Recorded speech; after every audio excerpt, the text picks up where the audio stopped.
Hello, my name is Ria Carlson, and today I'm going to talk about the Background Knowledge Probe. The purpose of this presentation is for an online course through Vancouver Community College called Evaluation of Learning. I'm a driver instructor and I use the Background Knowledge Probe each time I take a student out for a driving lesson. I find this very effective tool to be helpful in determining where my student is at and where my next lesson will be focused. Let's jump right into the exciting world of evaluation.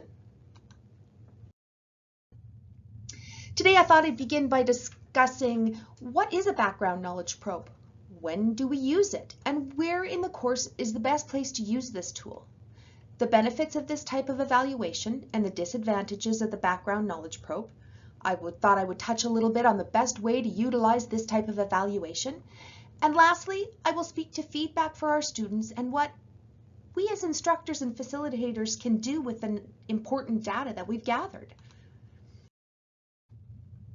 A background knowledge probe is a classroom assessment tool designed by the instructor that allows us to better understand general information. What students know about the subject matter, how prepared our learners really are, and where they're at with their prior learning. For students, this assessment tool can also be very useful. Preparedness. Do they need to brush up on terminology or perhaps review before going much further into the class? Planning. Often students take a required course that they know they can excel at with a course they know is heavy and will require more of their time. A good strategy for students to succeed. Let's look at a couple of examples of a background knowledge probe. A background knowledge probe can be designed in many different ways to get the best data from our students. I bet you're asking yourself, what does it look like? Let's find out together. A knowledge assessment probe can be a multiple choice exam, or an open-ended question exam, or even a short answer question exam. Thomas Angell and Patricia Cross have written the book called A Handbook for College Teachers that takes a closer look at several of the CATs, and they've determined the best place to administer the background knowledge probe is at the beginning of the first class or at the start of a new topic during a course. The background assessment can be used as a post-assessment to determine how much the student has learned. Your background assessment probe can be handed out during the first class or posted online. You can be as creative as you like. For additional resources and great instructions, I encourage you to visit the Cross Academy. The benefits of the background assessment probe are: it provides useful data about students' knowledge of the topic and their skills in communicating what they know. It can provide a baseline to make critical instructional decisions before we begin.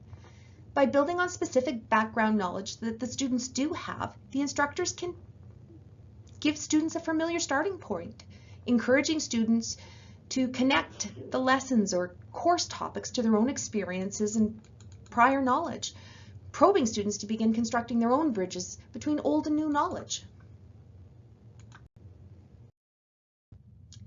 The disadvantages of the background knowledge probe are sometimes students' responses are at odds with what we expected. The feedback can sometimes be overwhelming and even make us as instructors feel demoralized. Similarly, trying to respond to a probe can be a difficult and frustrating experience for the students who are underprepared.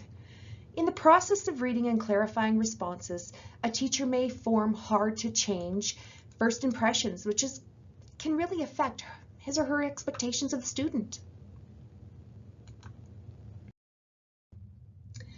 After collecting responses from our students, and instructors can divide the responses into 3 or 4 categories according to the degree of preparedness for the upcoming learning task. Or, for fast analysis, try prepared, not prepared. You can add a rating system and design a system that allows you to determine more specific data. You can even let your students compile the data for you in small groups or have them interview each other and record the responses. The possibilities are really endless. New York University suggests asking students to rate their confidence level on a scale of 1 to 5 for answers to your background knowledge probe. Now that we have our data, we should provide the students with feedback as soon as possible. Let your students know the results and tell them how the information will affect what you do as a teacher and how it could affect them.